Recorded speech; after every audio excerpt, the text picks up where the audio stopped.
The number one thing that is talked about a lot now is just the loss of habitat.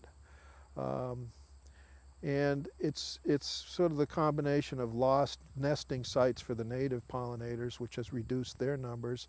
And the other thing is just the lack of forage, meaning flowers. In the case of bees, it's a loss of flowers in sufficient numbers to keep large populations of bees.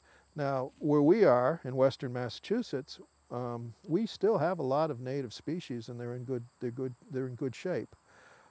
We do surveys all the time when we do apple pollination in the spring, and I will typically count 15 or 25 different insects on apple trees pollinating, most of which are, with the exception of the honeybees, most of them are native species.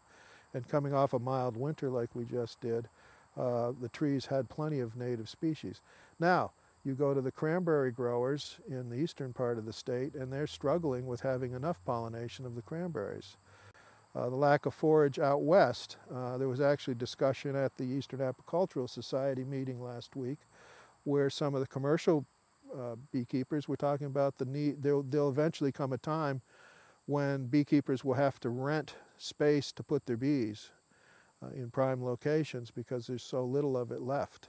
And it's hard to imagine in this whole country that would be a problem, but the agriculture has changed. We plant what we call fence post to fence post, so we leave no unkept areas that are suitable for native bees to live.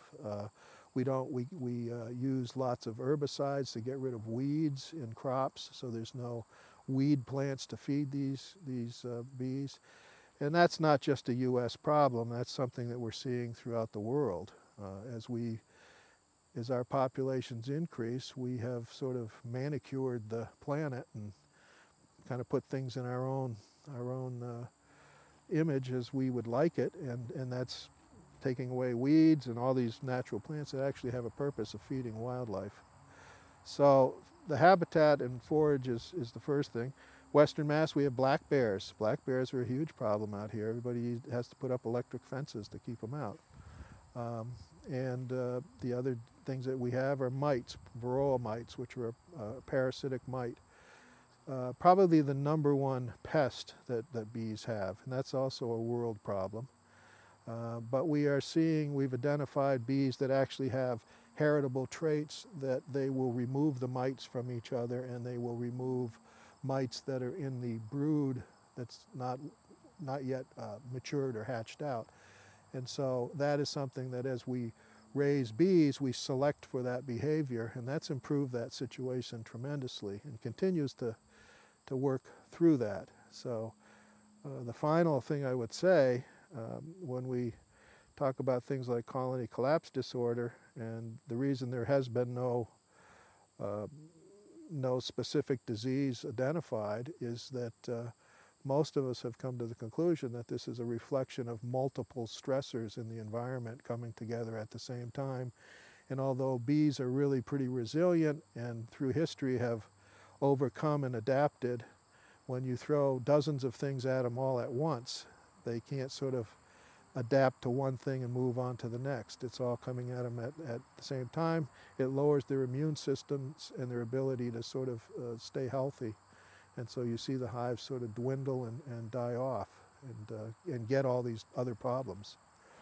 So, you know, it's a complicated problem. I think part of the difficulty with that question is that we live in a society where simple answers are what we all want, and the media has not really given good enough explanations of all the intricacies and the variables that come into play with this. So you can't sort of lay it off on, for example, just pesticides. Pesticides, of course, are a problem for any insect. And in the wrong places, you see that as destroying bees quite a bit. I think that's probably more the issue they have in California.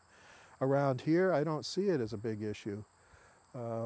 In the last 12 years, I don't think we've had a pesticide incident, and we're in a lot of different parts of the valley here, and on a lot of different kinds of farms. But for the most part, farmers are much more aware than they used to be, and they're smart.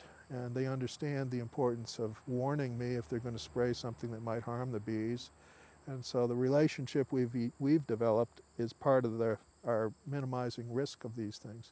So there's a lot of things bees are susceptible to, but one of the things we also sort of have an optimism about is that we know that the social honeybee has been on the planet for about 200 million years.